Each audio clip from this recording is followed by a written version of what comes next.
Você já se perguntou por que coisas ruins acontecem com pessoas boas? Imagine perder tudo o que você ama e ainda manter a fé.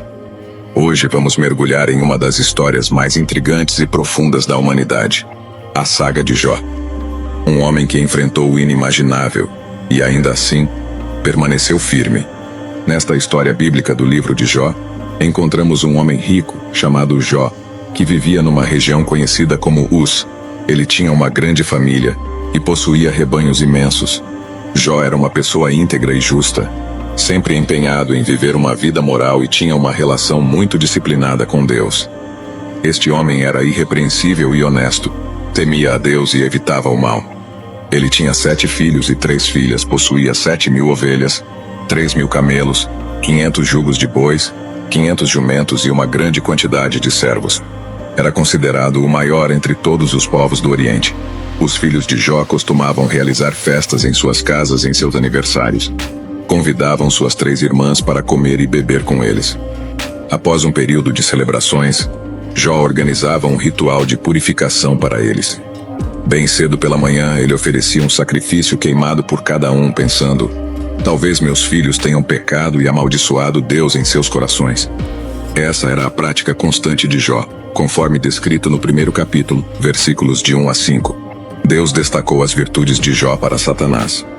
No entanto, Satanás argumentou que Jó era justo apenas porque Deus o favorecia abundantemente. Certo dia, os anjos vieram se apresentar perante o Senhor, e Satanás também estava entre eles. O Senhor perguntou a Satanás: de onde você vem? Satanás respondeu ao Senhor: andando por toda a terra, indo e vindo por ela. Então o Senhor disse a Satanás: você reparou no meu servo Jó? Não há ninguém na terra como ele, um homem íntegro e correto, que teme a Deus e evita o mal. Será que Jó teme a Deus sem motivo? Replicou Satanás: você não colocou uma proteção ao redor dele, de sua casa e de tudo o que ele possui? Você abençoou tudo o que ele faz, e seus rebanhos e manadas se espalharam pela terra. Esses diálogos entre Deus e Satanás são narrados no livro de Jó, capítulo 1, versículos de 6 a 10. Satanás desafiou Deus dizendo que, se fosse permitido infligir sofrimento a Jó, ele mudaria e amaldiçoaria a Deus. Deus permitiu que Satanás atormentasse Jó para testar essa ousada afirmação, mas proibiu que tirasse a vida de Jó. Mas estenda a sua mão e ataque tudo o que ele possui, e com certeza ele o amaldiçoará na sua cara. Disse o Senhor a Satanás: muito bem, então, tudo o que ele possui está em seu poder, mas não ponha a mão sobre o próprio homem. Então Satanás saiu da presença do Senhor. Estes eventos são descritos no livro de Jó, capítulo 1, versículos 11 e 12. Jó recebeu 4 notícias num único dia, informando que suas ovelhas, servos e 10 filhos haviam morrido, vítimas de invasores ladrões ou desastres naturais. Num dia, enquanto os filhos e filhas de Jó estavam festejando e bebendo vinho na casa do irmão mais velho, um mensageiro chegou até Jó e disse: os bois estavam arando e os jumentos pastando por perto, quando os sabeus atacaram e os levaram. Eles mataram os servos à espada, e eu fui o único que escapou para contar a você. Enquanto ele ainda falava, outro mensageiro chegou e disse: o fogo de Deus caiu dos céus e queimou as ovelhas e os servos, e eu fui o único que escapou para contar a você. Enquanto este ainda falava, chegou mais um mensageiro.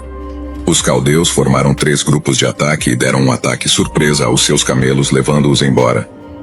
Eles mataram os servos à espada, e eu fui o único que conseguiu escapar para lhe informar. Ainda falando, outro mensageiro chegou dizendo: seus filhos e filhas estavam festejando e bebendo vinho na casa do irmão mais velho, quando de repente um vento forte veio do deserto e atingiu os 4 cantos da casa. Ela desabou sobre eles e eles morreram. Eu sou o único que escapou para contar a você. Esses eventos trágicos são descritos no livro de Jó, capítulo 1, versículos 13 a 19. Então Jó se levantou, rasgou seu manto, raspou sua cabeça e, prostrado ao chão, adorou, dizendo: nu saí do ventre da minha mãe, e nu partirei. O Senhor deu e o Senhor tirou. Bendito seja o nome do Senhor. Em tudo isso, Jó não pecou nem atribuiu a Deus qualquer falta. Essa resposta de Jó está no livro de Jó, capítulo 1, versículos 20 a 22. Satanás aparece no céu novamente, e Deus lhe dá outra oportunidade para testar Jó. Desta vez Jó sofre terríveis feridas na pele. A esposa de Jó tenta persuadi-lo a amaldiçoar Deus e desistir da vida, mas ele resiste e tenta suportar seus sofrimentos. Elifaz, Bildade e Zofar, 3 amigos de Jó, chegam para consolá-lo, sentando-se com ele em silêncio por 7 dias em respeito ao seu luto. Jó amaldiçoa o dia do seu nascimento, comparando a vida e a morte com a luz e a escuridão. Ele deseja nunca ter nascido e que seu nascimento tivesse sido encoberto pelas trevas, sentindo que a vida apenas aumenta sua agonia. Elifaz conclui que a dor de Jó deve ser devido a algum pecado que ele cometeu, e recomenda que Jó busque o favor de Deus. Bildade e Zofar concordam que Jó deve ter cometido algum mal para provocar a justiça de Deus, e argumentam que ele deveria tentar demonstrar um comportamento mais inocente. Bildade supõe que os filhos de Jó trouxeram a morte sobre si mesmos. Pior ainda, Zofar insinua que qualquer erro que Jó tenha cometido mereceria muito mais dor do que a que ele recebeu. Jó reage a cada um desses comentários, ficando tão irritado que chama seus simpatizantes de médicos inúteis que mascaram sua ajuda com mentiras, como descrito no livro de Jó, capítulo 13, versículos de 1 a 4. Meus ouvidos ouviram e entenderam isso. O que vocês sabem, eu também sei. Não sou inferior a vocês. Mas eu desejo falar com o Todo-Poderoso e discutir o meu caso com Deus. No entanto, vocês me difamam com mentiras. São todos médicos inúteis. Jó questiona por que Deus julga as pessoas com base em suas ações, quando ele poderia facilmente corrigir ou perdoar esses atos. Jó fica perplexo sobre como um ser humano pode satisfazer completamente a justiça de Deus, dado que os caminhos de Deus são misteriosos e além da compreensão humana. Além disso, os humanos não podem convencer Deus com suas palavras. Deus não se deixa enganar. Jó anseia por alguém que possa mediar entre ele e Deus, para que não seja condenado ao Sheol, o submundo. Jó acredita que no céu há uma testemunha ou redentor que atestará sua integridade, como ele expressa no capítulo 19, versículo 25. Sei que o meu redentor vive e que no final ele se levantará sobre a terra. E no capítulo 16, versículo 19. Agora mesmo a minha testemunha está no céu, o meu advogado está nas alturas. O sofrimento se torna insuportável para Jó, e ele se torna amargo, ansioso e assustado. Ele lamenta a injustiça de Deus permitir que pessoas más prosperem enquanto ele e muitas outras pessoas honestas sofrem. Jó quer enfrentar Deus e protestar, mas não consegue encontrá-lo fisicamente. Ele pensa que a sabedoria está oculta da humanidade, mas resolve persegui-la temendo a Deus e evitando o mal. Durante seus discursos, Jó pediu a Deus 36 vezes que falasse com ele. Agora seu desejo é atendido. Nas 2 vezes em que Deus fala com Jó, isso acontece no meio de uma tempestade. Jó é lembrado por Deus de que ele é o Criador de tudo. Deus percorre sua impressionante atividade de criar e sustentar o mundo, perguntando a Jó se ele poderia igualar essa obra. Ele termina perguntando se Jó está em posição de julgar, dizendo que é impertinente para Jó acreditar que Deus deveria se explicar a ele. Jó é feito sentir-se muito pequeno. Eventualmente, Jó responde: sou indigno, como posso responder-lhe? Jó é lembrado de que não pode entender Deus nem o mundo animal, muito menos o mundo moral. Assim, o ponto principal de Deus é: por que você está tentando discutir comigo? Jó responde que Deus é onisciente e que nenhum plano dele pode ser frustrado. Ele agora percebe que seu questionamento a Deus foi totalmente inadequado, e ele se despreza e se arrepende em cinzas e pó. Embora o encontro com Deus seja humilhante para Jó, o cerne do problema de Jó é tratado, pois ele volta a se conectar com Deus. Quando Jó aceita que não deve culpar Deus por suas interações com ele, Deus restaura a Jó seus filhos, 7 filhos e 3 filhas, propriedades, camelos e rebanhos de ovelhas, tornando-o muito mais rico e feliz do que antes. Jó é reabilitado. Por outro lado, os 3 amigos de Jó são severamente repreendidos por Deus, e diz que eles não falaram corretamente sobre Jó, indicando que não devemos citar seus discursos como se fossem verdades. Devemos ter em mente uma diferença aguda entre a compreensão judaica deste livro e a cristã. O judeu dos tempos do Antigo Testamento não podia ver os problemas da vida temporal à luz da eternidade. Ele sentia que a justiça de Deus deveria ser vista nesta vida, já que tanto pessoas boas quanto más iam para o mesmo destino, o Sheol, lugar de existência sombria onde os espíritos partidos dormiam. Os cristãos, por outro lado, têm um ponto de vista completamente diferente sobre o sofrimento atual. Eles veem a maior visão do céu à luz da obra de Cristo. O sofrimento neste mundo empalidece em comparação com a vida que nos espera no céu. O livro de Jó tem duas tramas principais: a trama divina e a terrena. O livro começa com a trama celestial, a reunião de Deus no céu com Satanás. Satanás era um anjo cuja função era relatar pecados. Ele era o advogado de acusação de Deus, que viajava pela terra para relatar a Deus como eram os seres humanos.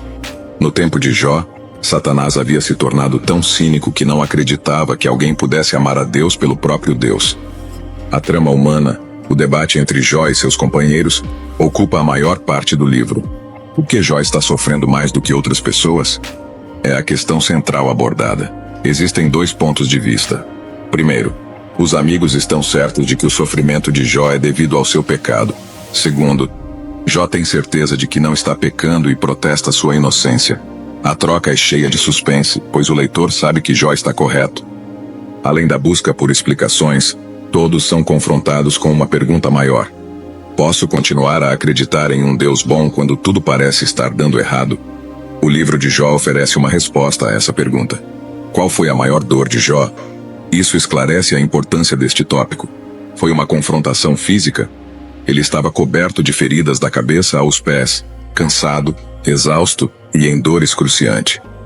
Socialmente, devido à sua aparência física e ao fato de que a comunidade local estava ciente de sua recente tragédia, as pessoas andavam do outro lado da rua, em vez de conversar com ele, enquanto ele se sentava na pilha de cinzas na extremidade da aldeia.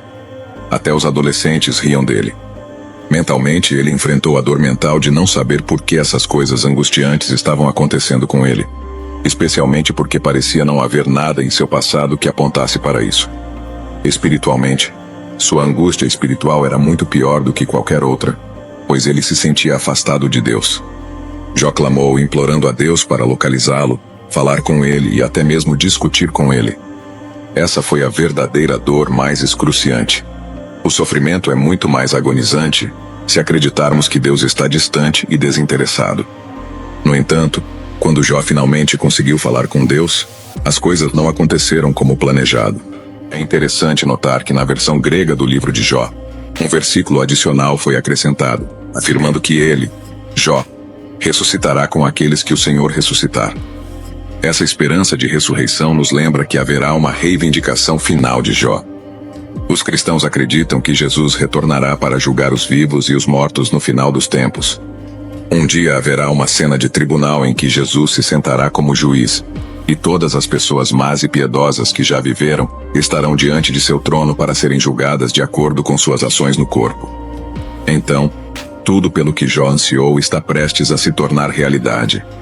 A justiça de Deus será aplicada a toda a raça humana em uma reivindicação pública de justiça. Se você se sentiu inspirado, intrigado, ou até mesmo questionando, saiba que há muito mais a descobrir. Cada história que compartilhamos aqui é uma nova oportunidade de olhar para dentro de nós mesmos e para o mundo ao nosso redor. Não perca nenhum momento dessas explorações fascinantes. Inscreva-se agora. Dê um like se você se conectou com a história de hoje e compartilhe nos comentários como ela impactou você. E não se esqueça de compartilhar este vídeo com alguém que, como você, ama desvendar os mistérios da vida e da fé. Juntos, vamos continuar essa jornada de descoberta e inspiração.